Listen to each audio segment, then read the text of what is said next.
अस्सलाम वालेकुम, कैसे हैं आप सब। उम्मीद करती हूँ आप सब खैरियत से होंगे और खुश होंगे। अल्हम्दुलिल्लाह हम भी ठीक हैं और खुश हैं। आप सबका बहुत बहुत शुक्रिया मेरी लास्ट वीडियो को इतना अच्छा रिस्पांस देने के लिए और उसको इतना पसंद करने के लिए। पुर्तगाल में पेपर बहुत जल्दी बन जाते हैं, बहुत जल्दी से मतलब कि दूसरी कंट्री से ज़्यादा जल्दी बन जाते हैं, इसलिए यहाँ पे बहुत सारे एशियन आ रहे हैं और सबका ही दिल चाहता है हमारे बच्चों का फ्यूचर अच्छा बने और इसलिए लोग पहले से ही इसकी जो इन्फॉर्मेशन है वो अच्छी तरह जानना चाहते हैं ताकि यहाँ पे आके उनको कोई मुश्किल ना हो। तो मुझे ना कुछ सिस्टर्स के मैसेज आए थे इंस्टाग्राम पे, तो वो कह रहे थे कि आप इस पे एक डिटेल वीडियो बना दें, तो इसलिए मैं फिर ये वीडियो आपके लिए बना रही हूँ। आई थिंक आपको मेरी वीडियो से थोड़ी सी इंफॉर्मेशन जो है ना वो मिल सकती है। तो सबसे पहले तो इस पे बात कर लेते हैं कि कुछ लोग सिंगल आते हैं तो उनके लिए सही है पुर्तगाल आना या फैमिली के साथ आना यहाँ पे सही है। तो सबसे पहले तो बात कर लेते हैं सिंगल लोगों की। यूट्यूब पे बहुत सारी वीडियोस हैं जो कि ज़्यादातर अच्छी बातें ही बताते हैं, लेकिन जो इसका एक दूसरा पहलू है ना वो भी लोगों को ज़रूर बताना चाहिए, क्योंकि लोग जब यहाँ पे आ जाते हैं ना तो फिर उनको बहुत सी मुश्किलें जो है ना वो फेस करनी पड़ती हैं। तो इसलिए मैं आपको ना कुछ ऐसी बातें भी जो हैं वो बता देती हूँ वीडियो में, ताकि आपकी थोड़ी सी ना हेल्प हो जाए।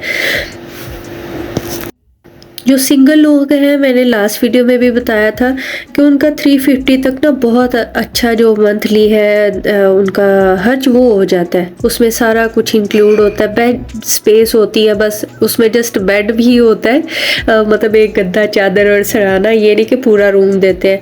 क्योंकि आजकल जो सिंगल लोग हैं ना उनके लिए भी पुर्तगाल में रहना बहुत मुश्किल है। पहले होता था एक रूम में 2-2 3-3 लोग या 4 ज़्यादा से ज़्यादा, लेकिन अब जो सिंगल लोग हैं ना वो भी एक रूम को 8 से 9 लोग शेयर कर रहे हैं। मतलब इतना सिंगल लोगों के लिए भी प्रॉब्लम हुई है यहाँ पे।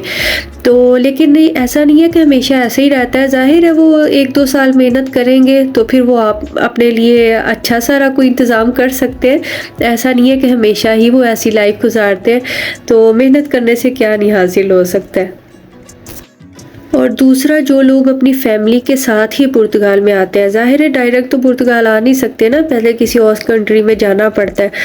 तो फैमिली के साथ जब आप यहाँ पे आते हैं पुर्तगाल में, तो लिस्बन में तो लास्ट व्लॉग में भी मैंने बताया कितना एक्सपेंसिव है लिस्बन में रहना। ज़्यादातर घर के रेंट का ही मसला होता है। तो अगर आप लिस्बन के साइड्स में जो टाउन्स वगैरह वहाँ पे रहें तो 600-700 में घर मिल ही जाता है। तो घर तो चले जो भी जिस तरह बंदे ने अरेंज कर लिया, लेकिन आते ही आपको जॉब तो नहीं मिल जाती ना। तो इसलिए आप जब भी यहाँ पे आएँ तो अपने 2-3 मंथ्स का जो आपका खर्च है घर का, आपका सारा, वो मैंने आपको बताया था डिटेल में कि वो 1500 यूरो तो बन जाता है एक मंथ का। तो आप कम से कम अपने साथ ना अपने 3 मंथ्स का जो महीने का खर्च है ना वो लाजमी लेकर आए, क्योंकि पता नहीं है आपको जॉब कब मिले या ना मिले। तो कम से कम आपको ये जो ज़हनी परेशानी है ना इसका सामना ना करना पड़े। जो सिंगल बंदा होता है ना वो किसी ना किसी तरह एडजस्ट कर ही लेता है, मतलब खर्च भी कम कर लेता है, अपना बेड स्पेस नहीं मिल रही चले फिर भी कहीं ना कहीं इधर उधर गुजारा कर लेता है।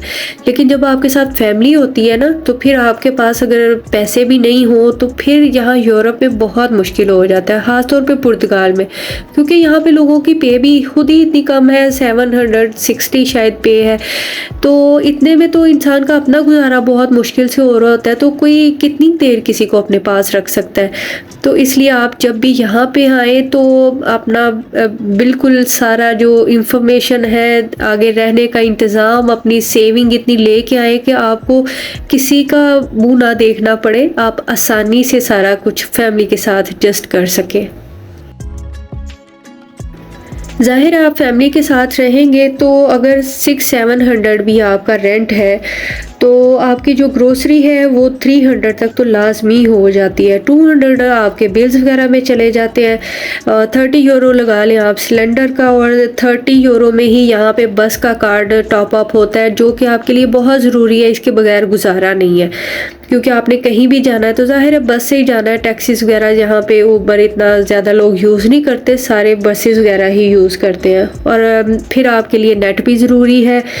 तो इस तरह के जो एक्सपेंसेस है ना वो आपके लाजमी होने ही होने हैं। तो इसलिए आप अपने जो 2-3 मंथ का कम से कम जो खर्च है ना वो लाजमी अपने साथ ले। और फिर अगर आप घर रेंट पे लेते हैं, किसी पुर्तगीज़ से लेते हैं, तो ज़ाहिर है वो आपसे पहले एडवांस ज़रूर लेंगे। ये नहीं कि वो एक ही मंथ का एडवांस लेंगे, कुछ लोग तो 6 मंथ का भी एडवांस लेते हैं आपसे।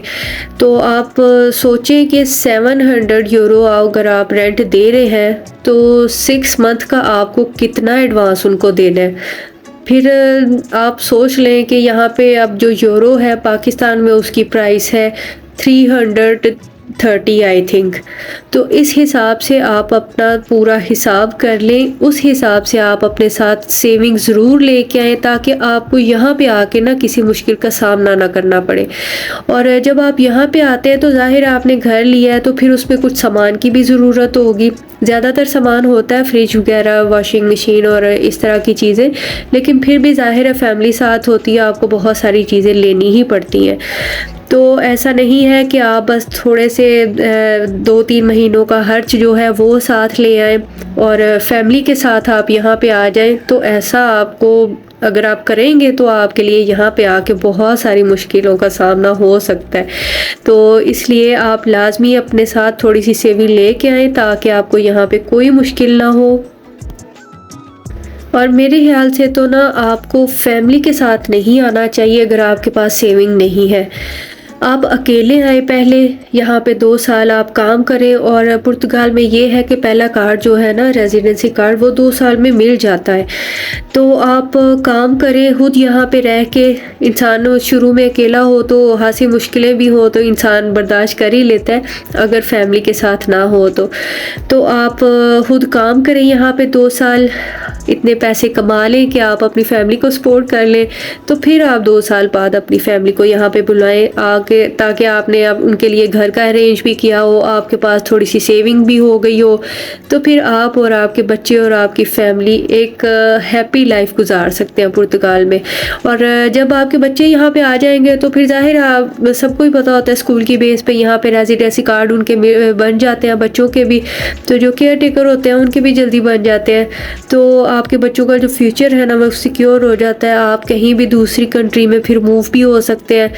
तो आपको चाहिए कि जब आप पुर्तगाल आएँ तो उसके लिए आप प्रॉपर एक इंफॉर्मेशन हर तरह से लेकर फिर अपनी फैमिली को साथ लेकर आए, क्योंकि फैमिली के साथ फिर किसी दूसरी जगह मूव हो के ना तो कुछ मुश्किलें इस तरह की पड़ जाएं तो फिर इंसान बहुत ज़्यादा परेशान हो जाता है।